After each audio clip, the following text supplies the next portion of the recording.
구원에도 여정이 있습니다. 시작이 있고 과정이 있고 결과가 있는데요. 사도 바울이 에베소 1장 13절 14절에서 이렇게 말합니다. 여러분도 그리스도 안에서 진리의 말씀 곧 여러분을 구원하는 복음을 듣고서 그리스도를 믿었으므로 약속하신 성령의 날인을 받았습니다. 이 성령은 하나님의 소유인 우리가 완전히 구원받을 때까지 우리의 상속의 담보이시며 우리로 하여금 하나님의 영광을 찬미하게 하십니다. 복음을 통해서 우리가 예수님을 믿으면 우리의 구원의 여정은 시작이 됩니다. 예수를 믿고 구원과 영생을 약속받는 것이 마지막이 아니라 출발점이라는 것이죠. 예수를 믿음으로 우리의 삶은 새롭게 출발이 됩니다. 사도 바울이 에베소 1장에서 우리가 예수를 믿을 때 하나님께서 우리에게 하나의 다운페이먼트처럼 담보를 하나 주시는데 그것이 바로 성령이다 이렇게 얘기를 합니다. 그래서 우리가 예수를 믿으면 우리 안에 성령께서 내주하기 시작하시는 것이죠. 그래서 그 성령의 역사로 말미암아 우리는 날마다 하나님의 말씀에 순종하려고 하고 또 예수님의 형상을 닮아가려고 노력을 합니다. 그러한 시작과 과정, 우리 구원의 결과, 구원의 종착지는 과연 뭘까요? 사도 바울이 로마서 8장 23절을 통해서 이렇게 말합니다. 예수님께서 부활의 첫 열매가 되신 것처럼 예수님은 이 땅에 분명히 다시 오실 것이고 예수님이 다시 오실 때 하나님이 약속하신 구원의 완성을 우리가 누리게 될 것이다. 지금 우리는 예수를 믿음으로 말미암아 우리의 영이 구원을 받았지만 예수님이 이 땅에 다시 오시면 우리의 육신까지도 구원을 받는, 즉 영과 육이 전인격적으로 구원을 받는 완전한 구원의 완성을 누리게 될 거라는 것이죠. 사도 바울이 그의 서신서를 통해서 장차 예수님이 나타나실 때, 이 땅에 다시 올 때 예수를 믿는 자, 구원과 영생을 약속받은 기독교인들의 모습이 어떻게 될지 이 골로새서 3장 4절에서는 이렇게 묘사합니다. 여러분의 생명이신 그리스도께서 나타나실 때 여러분도 그분과 함께 영광에 쌓여 나타날 것입니다. 빌립보서 3장에서는 이렇게 묘사합니다. 그러나 우리의 시민권은 하늘에 있습니다.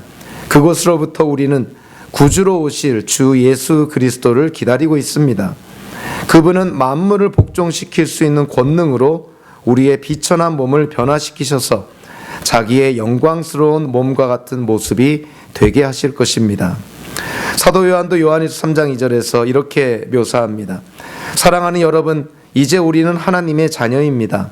앞으로 우리가 어떻게 될지는 아직 밝혀지지 않았습니다만 그리스도께서 나타나시면 우리도 그와 같이 될 것임을 압니다.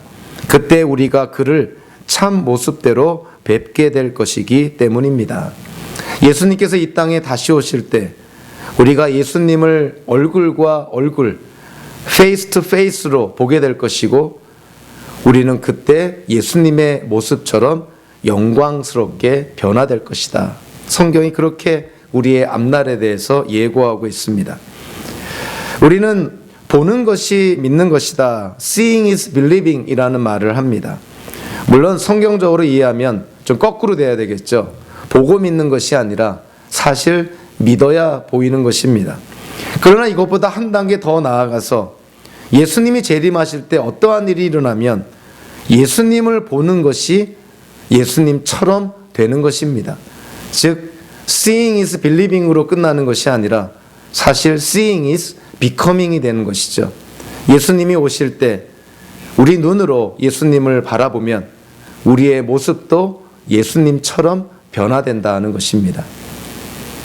사도들이 성경을 기록하면서 우리 앞날에 대해서, 미래에 대해서 이런 확신을 갖고 기록으로 우리에게 진리를 남겨줍니다. 우리의 미래는 확정되어 있다는 것이죠.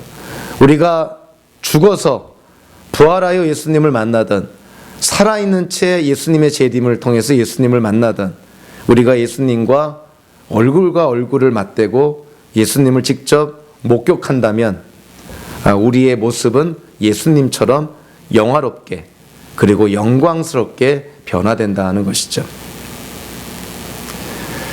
이러한 성경의 분명한 약속과 또 성경에 또 우리에게 주신 그런 소망을 우리가 갖고 있음에도 불구하고 어쩔 수 없이 우리는 눈앞에 보이는 이 세상 속에 살다 보면, 이 세상의 흐름에 흘러가다 보면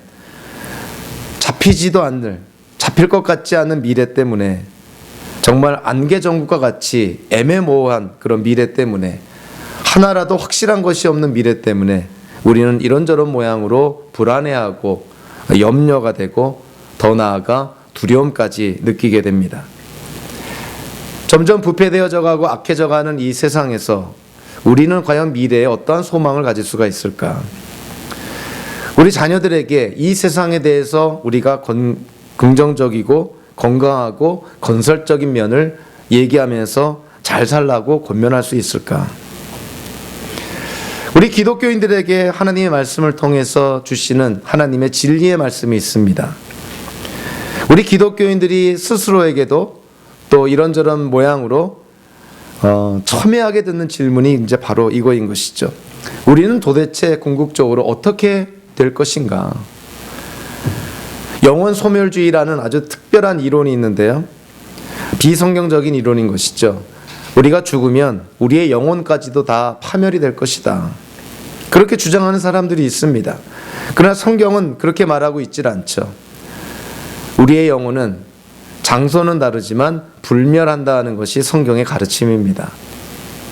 기독교인이 죽고 나서 예수님이 다시 오실 때까지 우리가 보통 중간기라고 표현하는 그 시대에 예수 믿고 죽은 성도들은 도대체 어떻게 되는 것일까?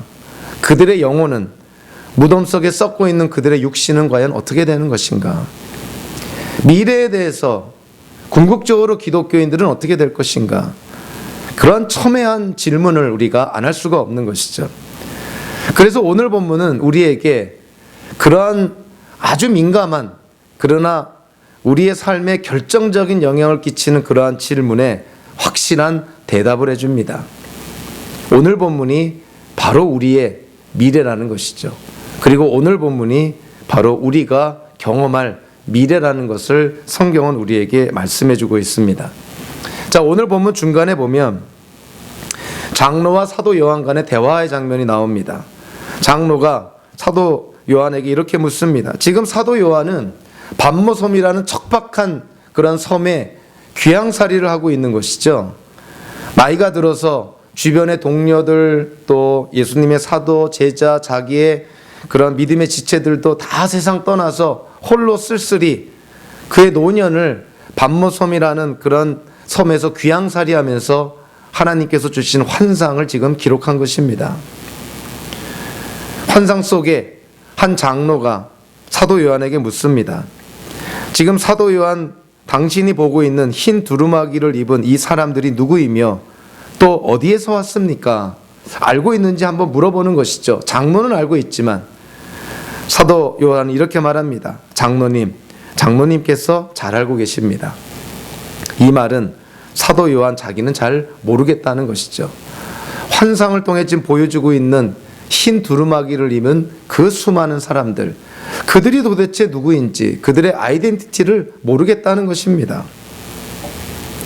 자, 오늘 본문을 한번 우리가 찬찬히 살펴보면요, 사도 요한이 지금 환상 속에 어떠한 장면을 목격하고 기록을 한 것인데, 오늘 본문을 가만히 들여다보면 지금 사도 요한이 환상 속에 보고 있는 그 큰 무리가 누구인지 사실은 쉽게 추측할 수가 있습니다. 자, 9절을 보면, 자, 9절 전반부에 보면요, 자, 그들이 누구냐면은 수를 셀 수 없을 만큼 큰 무리였다. 자, 인간적인 관점에서 일일이 한 명 한 명 카운트할 수 없을 정도로 엄청난, 수를 셀 수 없을 만큼 큰 무리를 지금 사도 요한이 목격하고 있습니다. 9절 중반부에는 뭐라고 표현하고 있습니까? 그들이 모든 민족과 모든 종족, 모든 백성, 모든 언어에서 나온 사람들이다. 한 민족, 한 종족, 한 언어, 한 지역에서 나온 것이 아니라 모든 민족, 종족, 백성, 언어에서 나온 자들이다. 셋째, 9절에서 뭐라고 말합니까? 그들은 흰 두루마기를 입고 종려나무 가지를 손에 들고 보좌 앞과 어린 양 앞에 서 있다. 종려나무 가지라는 것은 어떠한 승리를 축하하기 위해서 종려나무 가지를 들죠. 보좌 앞과 어린 양 앞, 보좌 앞이다 그런다면 성부 하나님 앞이라고 이해가 되는 것이고, 어린 양 앞은 당연히 예수 그리스도 앞인 것이죠. 지금 수를 셀 수 없는 수많은 사람들이 세계 각지에서 지금 한 큰 무리를 이루어서 성부 성자 앞에 서 있다는 것입니다. 10절에 보니까 자, 그들이 뭘 하고 있냐면 하나님 앞에서 외치고 있습니다. 찬양하고 경배하고 고백하고 있습니다. 뭘 고백하고 있나요? 구원은 보좌에 앉아 계신 우리 하나님과 어린 양의 것입니다. 신앙 고백하고 있죠. 구원이 전적으로 하나님께 달려 있습니다.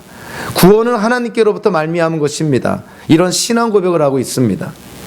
9절과 10절을 통해서 우리가 쉽게 추측할 수 있는 것이죠. 이들이 과연 누구인가? 한마디로 이들은 하나님께 부름받고 하나님으로부터 구원받고 그리고 예수님의 재림으로 영화롭게 된 자들입니다. 그들이 지금 천국에서 성부 성자 앞에서 큰 무리를 이루어서 하나님을 찬양하고 경배하고 예배하고 있다는 것이죠.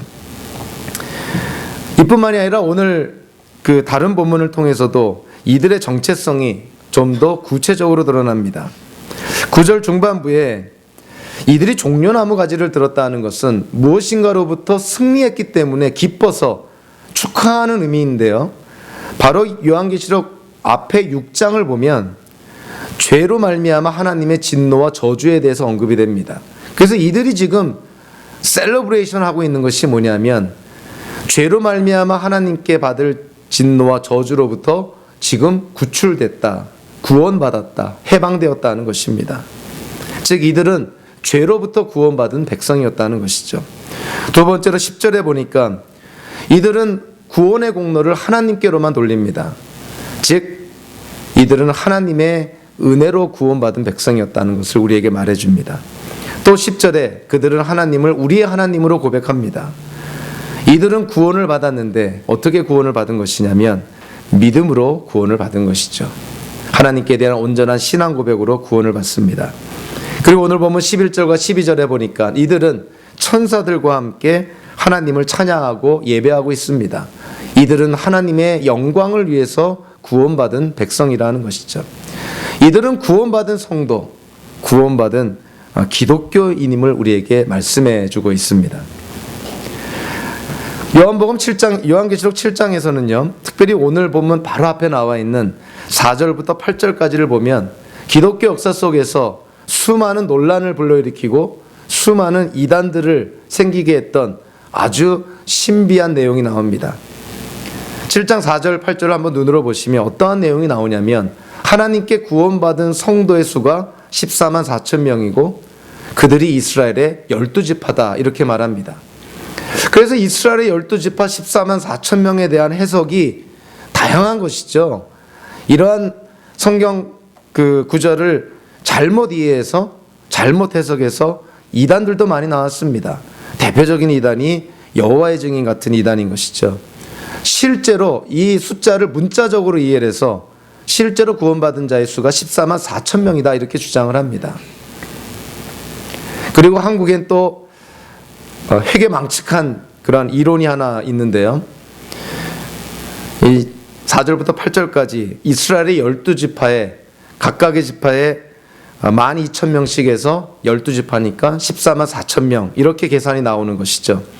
근데 그 12지파를 쭉 언급을 하는데 그 12지파에서 빠진 지파가 있습니다. 그 빠진 지파의 이름이 뭐냐면 단지파예요. 단지파가 빠져 있습니다. 왜 단지파가 빠져 있는지 성경에서 언급을 안 해서 우리는 확실한 이유는 모릅니다. 자, 그런데 회개망측한 이론 중에 하나가 뭐냐면 이 단지파 사람들이 이동을 하다가 어디까지 오게 됐냐면 대한민국까지 왔다는 것이죠. 그래서 단지파의 후손이 단군의 우리 배달민족의 시조인 단군이 되었다. 이렇게 주장하는 사람들이 실제로 한국 기독교계에 존재합니다. 그런 단체들이 있는 것이죠. 근데 그런 이제 잘못된 성경 해석을 바라보면 그들이 조금이라도 좀 생각 있는 사람이라면 오늘 본문을 바라보면 그 해석이 얼마나 잘못됐는지 쉽게 이해가 됩니다. 물론 단지파가 없습니다. 그런데 만약에 단지파가 한국으로 건너와서 배달민족의 시조가 되었다면 지금 구원받은 백성 가운데 단지파가 빠져 있거든요. 그럼 한국의 기독교인들은 한 명도 구원받지 못했다는 것이냐. 잘못된 이론은 잘못된 결론을 또 낼 수밖에 없는 것이죠. 4절부터 8절까지를 보면 단지파가 없습니다. 그들의 주장대로라면 배달민족, 한국 기독교인들 중에 한 명도 지금 사도 요한이 환상 속에 보고 있는 하나님을 찬양하는 영화롭게 된 구원의 성도 속에 한국 기독교인들은 한 명도 없다는 잘못된 결론에 도달하는 것이죠. 그러니까 이거는 얼토당토한 정말 회개망측한 그런 이론인 것입니다. 한국 민족, 배단 민족을 너무나 우상시한 그런 잘못된 해석인 것이 분명한 것이죠. 그래서 이스라엘의 12지파의 14만 4천 명은 이스라엘이라는 표현 자체가 물리적으로 해석하면 안 되는 것이죠. 이스라엘이 한 민족을 가리키는 것이 아니라 신약 성경에서 이스라엘은 영적인 이스라엘입니다. 예수를 믿는 자들로 구성된 새로운 영적인 이스라엘을 지칭하는 것이죠. 그리고 14만 4천 명은 완전하고도 완벽한 숫자로 이것은 상징적으로 이해를 해야 되지 이거를 문자적으로 이해하는 것은 성경을 잘못 해석하는 것입니다. 자, 그래서 결론적으로요. 요한계시록 7장 4절에 이스라엘의 12지파의 14만 4천 명과 그리고 오늘 보면 9절에 사도 요한이 목격한 수를 셀 수 없는 큰 무리, 이 두 그룹이 사실은 동일한 그룹인 것이죠. 표현이 다른 것뿐입니다. 사도 요한이 환상 속에 본 수를 셀 수 없는 세계 각지에서 모여든 그 큰 무리, 그들은 부름받은 자들이요, 구원받은 자들이요, 그리고 영화롭게 된 자들입니다. 그들이 지금 하나님 나라에서 하나님을 찬양하고 경배하고 예배하는 모습을 사도 요한이 환상 속에 그거를 목격하고 기록한 것이죠. 자, 이들은요, 구원받아 영화롭게 된 성도일 뿐만이 아니라 오늘 보면 14절 중반부에 보니까 또 하나의 특징을 언급해 줍니다. 이들은 어떤 자냐면 이 사람들은 큰 환난을 겪어낸 사람들입니다. 그들은 어린 양이 흘리신 피에 자기들의 두루마기를 빨아서 희게 하였습니다. 이들은 고난을 통과한 사람들이다.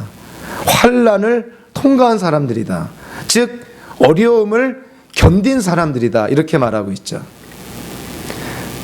하나님께서 부르시고 구원하신 자들은 끝까지 견딥니다. 그래서 그거를 우리 신학적으로는 성도의 견인 이런 표현을 쓰죠. 한 번 구원받은 자는 끝까지 견디는 것이죠. 여기 나온 성도들이 그런 자들입니다. 환난을 겪지만, 고난을 겪지만 그것을 끝까지 견디는 자들. 그들이 바로 이 영화롭게 된 구원받은 성도임을 우리에게 말해줍니다.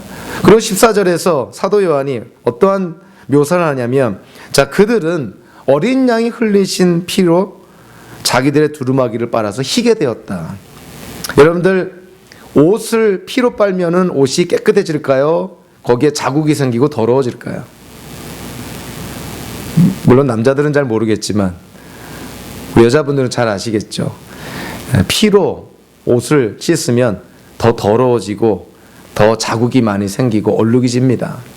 그렇다면 오늘의 말씀은 문자적으로 해석하면 안 되는 것이죠. 어린 양의 피로 옷을 빨아서 흰 두루마리가 됐다. 이것은 영적으로 어떠한 것을 의미하냐면 어린 양이 누구입니까? 예수 그리스도이시죠. 그러니까 예수 그리스도께서 십자가에서 흘린 피로 깨끗함을 입은 성도들을 의미합니다. 예수님께서 십자가에서 흘린 피가 우리에게 주는 의미가 다양하다 그랬죠.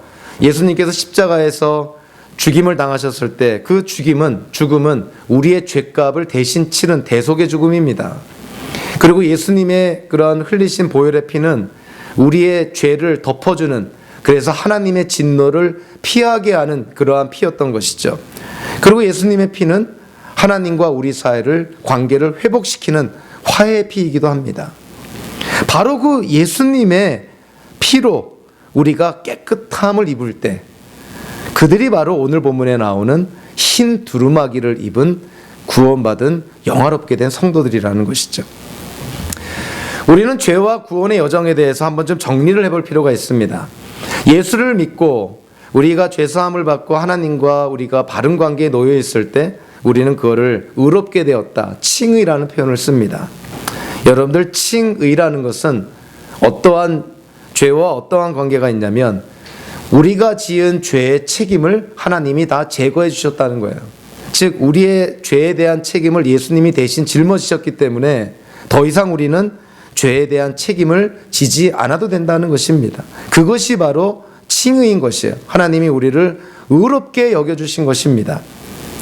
의롭게 된 자가, 의롭다 칭함을 받게 된 기독교인이 이 땅을 살아갈 때 구별하여서 예수님을 닮는 그런 거룩한 삶을 추구하는 것, 그것을 우리는 성화라 그럽니다. 그래서 저와 여러분들은 지금 성화의 과정 속에 있는 것이죠. 그런데 죄와 관련해서 성화를 우리가 어떻게 이해할 수 있냐면, 이제는 우리 안에 성령께서 내주하시기 때문에 죄가 더 이상 우리에게 주인 노릇을 하지 않는다는 것이죠. 죄가 우리의 인생을 주관하지 못한다는 것입니다. 우리는 죄의 노예가 되지 않는다는 것이죠. 물론 우리는 순간순간 죄를 짓습니다. 특별한 상황 속에 우리가 죄질 때가 있죠. 불순종할 때가 있습니다. 그러한 순간적이고 어떤 일시적인 그런 상황적으로 죄를 지을 수 있지만 우리의 삶의 특징이 죄로 물들지는 않는다는 것이죠. 우리 안에 계신 성령께서 죄가 우리의 삶을 주관하지 못하도록 그렇게 막아주신다는 것입니다. 죄의 역사를 하나님께서 물리쳐 주신다는 것이죠. 그러다가 예수님이 이 땅에 재림하시면 어떠한 단계에 도달하냐면 소위 말하는 영화의 단계에 도달합니다. 이 영화의 단계는 우리의 육신까지도 구원을 받는 단계인데, 이 단계를 죄와 관련해서 이해하면요, 죄의 존재가 없는, 즉 죄가 존재하지 않은 상태에 우리가 도달하게 된다는 것이죠. 그래서 어떤 분이 가끔씩 그런 유머스러운 질문을 합니다. 목사님, 우리가 예수 믿고 구원을 받고 예수님 재림하셔서 하나님 나라에 들어가면 하나님 나라 안에서 우리가 영생할 때에도 우리가 죄를 지을 수 있나요? 죄를 지을 가능성이 있습니까? 거기에 대한 성경적인 대답은 우리가 영생할 곳에서는 죄가 존재하지 않으니 죄를 지을 수는 없게 되는 것이죠. 우리는 영생을, 하나님과 영생을 할 때 죄 지을 가능성이 없는 곳에서 우리는 영생을 하게 됩니다. 그래서 성 어거스틴 같은 분은요, 인류의 역사를 다음과 같이 4단계로, 우리 기독교인의 관점에서 인류의 역사를 4단계로 다음과 같이 구분을 합니다. 하나님이 세상을 창조하고 에덴 동산에 아담과 하와를 두셨을 때 그 아담과 하와는 어떠한 존재였냐면 죄를 지을 수 있는 존재였습니다. 즉 하나님이 주신 자유의지를 갖고 하나님께 순종할 수도 있고 불순종할 수도 있는 존재였다는 것이죠. 죄를 지을 수 있는 존재였는데 안타깝게도 아담과 하와가 죄를 짓게 되죠. 그래서 이 땅에 죄가 들어옵니다. 그래서 인류의 2번째 단계에 들어가게 되는데, 죄가 이 땅에 들어온 인류의 2번째 단계는요, 모든 사람이 죄를 지을 수밖에 없는 단계에 빠지게 됩니다. 그러다가 예수를 믿고 나면 어떻게 되냐면, 예수를 믿고 났을 때 우리 안에 내주하시는 성령의 역사로 이제 우리는 죄를 안 지을 수도 있는 단계로 회복이 되는 것이죠. 저와 여러분들이 지금 그 단계에 있습니다. 우리가 예수를 믿고 우리의 영이 구원을 받고 우리의 마음 안에, 우리의 심령 안에 성령께서 내주하신다면 우리는 죄를 안 지을 수 있다는 것이죠. 어떠한 선택할 수밖에 없는 상황 속에서 우리는 하나님의 뜻을 분별하여 하나님께 순종할 수 있는 그러한 위치로 우리는 회복이 됐다는 것입니다. 자, 그러다가요, 이러한 상태로 우리가 지나다가 예수님이 이 땅에 오시면 어떻게 될까요? 예수님이 이 땅에 오시면 우리는 죄를 지을 수 없는 상태로 들어가게 됩니다. 우리가 그곳에서 하나님과 영생을 하는 것이죠. 그래서 구원의 궁극적인 목적지, 구원의 시작과 과정이 있다면 구원의 마지막 종착지, 거기는 어디냐면 바로 영화의 단계고 예수님처럼 영광스럽게 변화되는 것이고, 그리고 죄가 존재하지 않는 곳, 죄를 지을 수도 없는 곳에서 하나님과 영생을 하게 되는 것입니다. 그것이 우리가 궁극적으로 바라보는 곳이라는 것이죠. 오늘 본문이 바로 그곳을 우리에게 묘사하고 있다는 거예요. 사도 요한이 반모섬에서 귀양살이하다가 하나님께서부터 받은 그 환상을 보면서 기록을 한 것입니다. 미래에 우리 성도의 모습이 바로 이와 같은 모습일 것이다.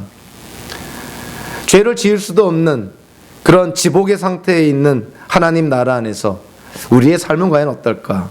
자, 오늘 본문 15절부터 17절까지는요. 세 가지를 우리에게 또 말해줍니다. 첫째로 하나님과 우리가 영생을 할 때 우리는 과연 어떠한 모습으로 하나님과 영생을 할까? 자, 오늘 본문 9절과 14절에 보니까 9절에 보니까 우리가 흰 두루마기를 입고 있다 이렇게 말합니다. 14절에서는요.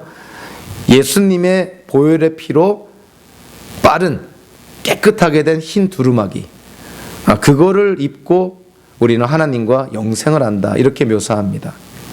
자, 일종의 하나님의 나라에 들어가려면 드레스 코드가 있다는 것이죠.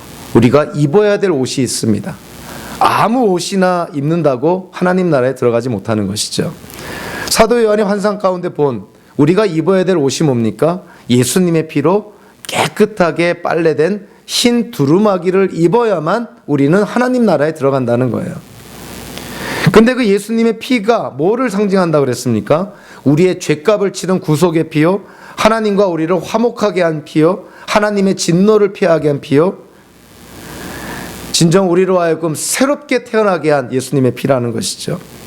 흰 두루마기가 의미하는 것은 예수님의 피로 정결함을 입은 그러한 순전한 기독교인들, 하나님 안에서 새로 태어난 기독교인들, 그들만이 하나님의 나라에 들어갈 수 있다는 것입니다. 흰 두루마기를 입은 영화롭게 된 구원받은 성도가 천국에서 하나님 나라에서 뭘 하고 있습니까? 14절에 보면 우리가 어떠한 존재인지를 말하고 있죠. 예수님의 피로 깨끗하게 빠른 흰 두루마기를 입은 존재, 영화롭게 된 구원받은 성도.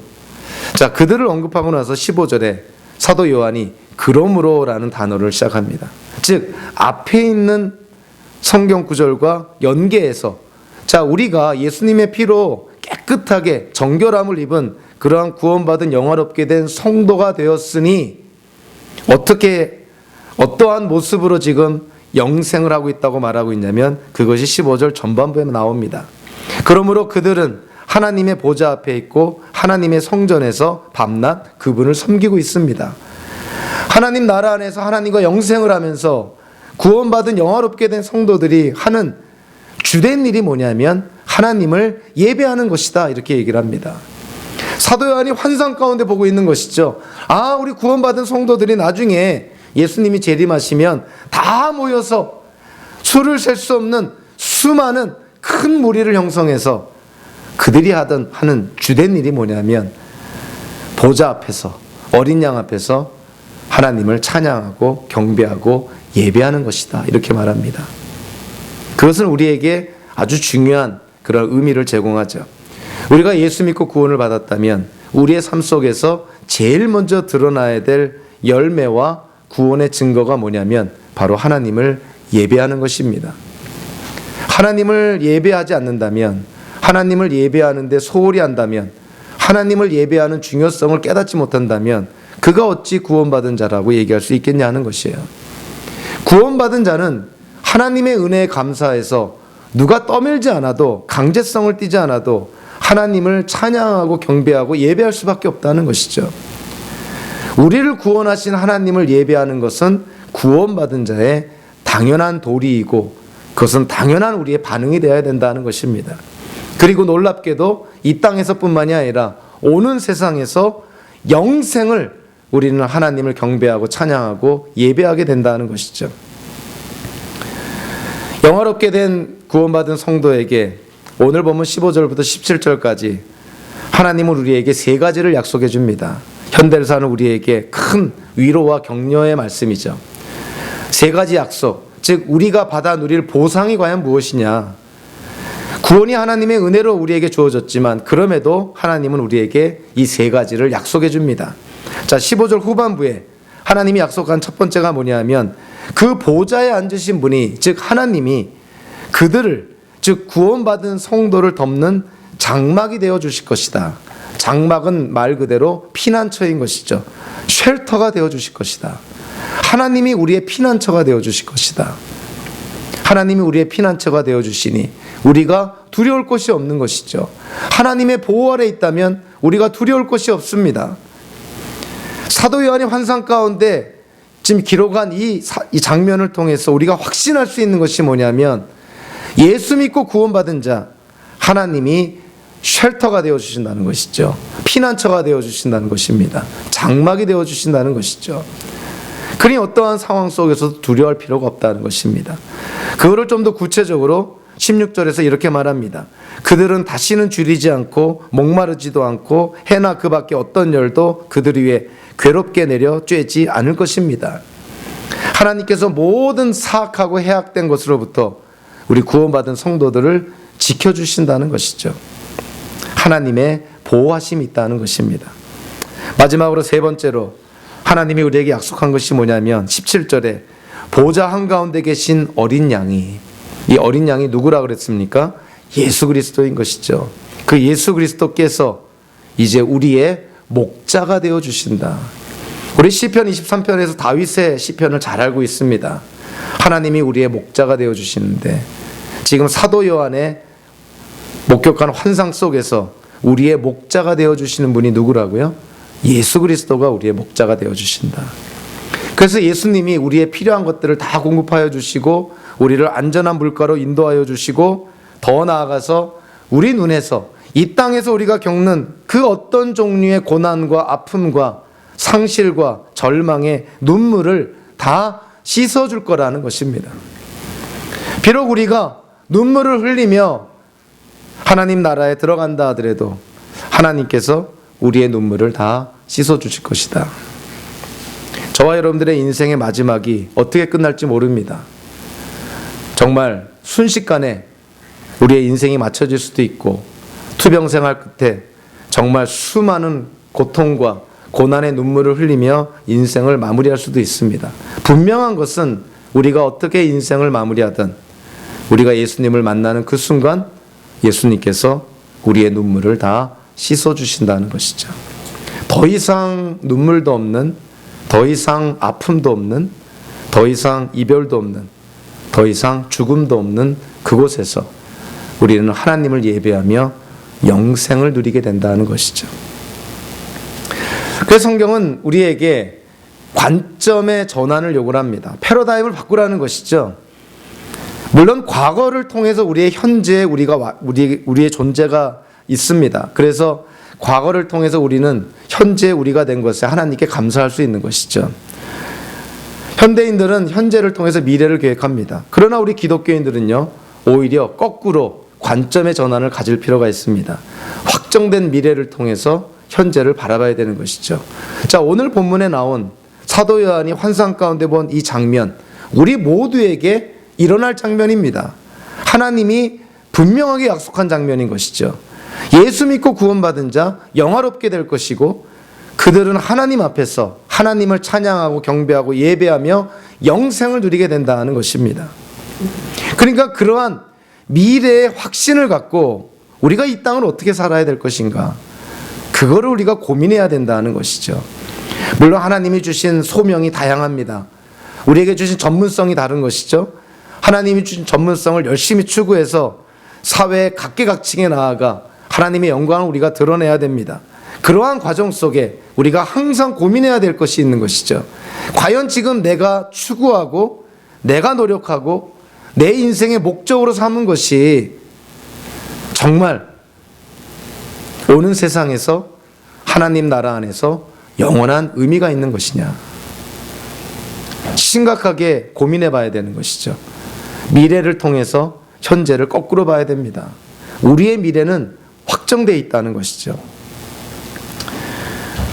부활에 대한 전문성을 갖고 있는 학자가 한 명 있습니다.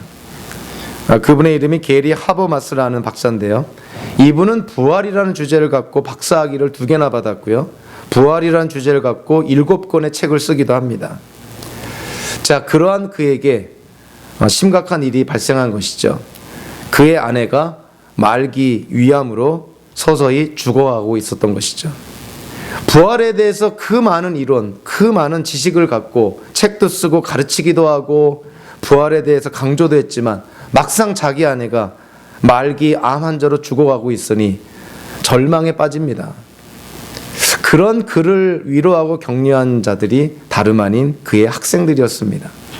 그로부터 부활에 대해서 배운 그의 학생들이 그 교수님에게 전화해서 부활에 대해서 언급합니다. 교수님의 사모님, 비록 말기 암 환자로 죽는다 하더라도 분명히 부활할 것입니다. 교수님도 나중에 부활해서 사모님 다시 만날 것입니다. 오히려 학생들로부터 위로를 받고 이 게리 하버바스라는 이 교수가 부활에 대해서 실질적으로 확신을 하게 되고 그래서 그 어려운 상황을 이겨나가게 됩니다. 그래서 그는 고백합니다. 비록 자기 아내 데비가 지금 말기암 환자로 죽어가고 있지만 분명히 내 아내는 부활할 것이고 나도 죽었다가 부활해서 분명히 내 아내를 다시 만날 것이다. 부활의 확신을 그의 상황 속에서 확신하게 되는 것이죠. 제가 플로리다에서 사역을 할 때 정말 저에게 많은 큰 도움을 주었던 그 안수 집사님이 갑작스럽게 위암으로 돌아가시게 됐습니다. 그래서 그분의 장례 예배를 인도하게 됐는데 한국과 미국 각지에서 가족과 친척들이 모여들어서 마지막 장례 예배를 드렸습니다.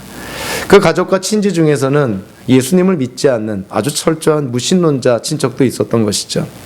장례 예배가 이제 다 마쳤습니다. 이제 관을 닫으면 이제는 볼 수 없는 그러한 시간이 온 것이죠.